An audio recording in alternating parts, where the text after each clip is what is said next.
Aside from the first minting of the 500 yen coin, not a whole lot happened in 1982 in Japan. Emperor Showa remained the emperor, they swapped out prime ministers once, and a Ministry of Education official was brought up on bribery charges. It was a quiet, uneventful year for the most part. But in the robot genre, things were starting to heat up once again.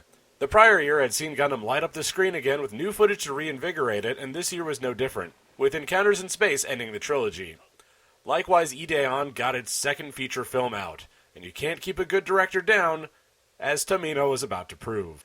Combat Mecha Zabungala was the next thing that Yoshiyuki Tomino did after Gundam was slowly gaining ground once more.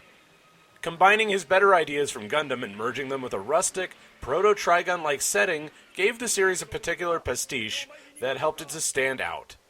The mecha transformed from a tractor trailer, and the other giant machines either barely moved at all or were hyper-mobile weapons, delineating a clear divide between who had the better equipment.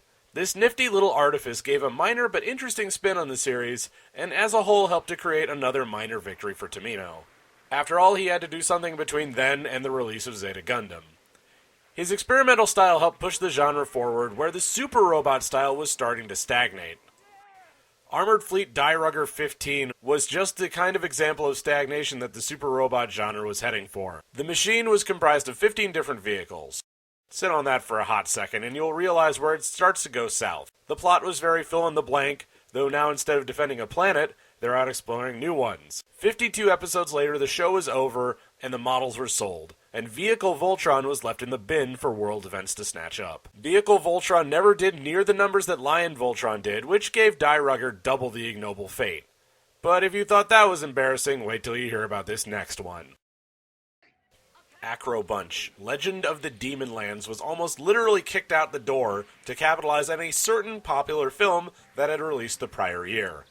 Indiana Jones never piloted a giant robot, but if he did, he probably would have passed on Acro Bunch. This one took the globetrotting fun of Yataman and threw a bulkier robot into the mix, to the excitement of like 3 people. The show came and went faster than a whip crack, and while some of the toys of Pentabot are still flying about, the series it spawned it fell by the wayside. Galactic Gale Bazinger was a vaguely samurai-themed robot whose purpose was to bring law to a lawless solar system.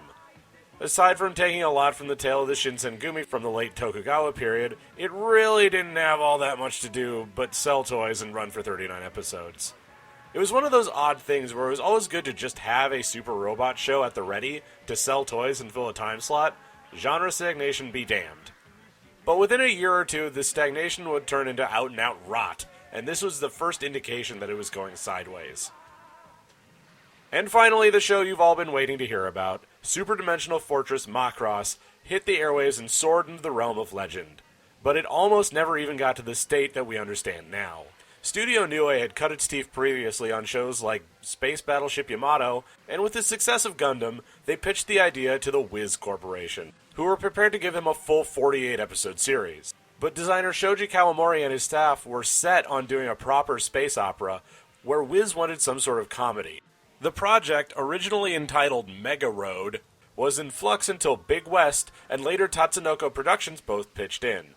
3 episodes in, and it was a bona fide hit. The story of the SDF-1 and its crew of fighter pilots, bridge bunnies, and idol singers all struck the perfect chord with the audience, and the show's final message was just the thing to make it last the test of time. And while there's a long, storied history behind Robotech as well, there are still 2 pieces of the puzzle to be brought out before that story can be told. But by now, the robots' arms race was on. There was money in them there machines, and super robots by and large were on the way out. Try as those titans of metal might, the genre was steadily going towards the real robot side of things, and for the benefit of those involved. Next time we take a look at some of the realest of the real robots, and find out just what a scope dog is.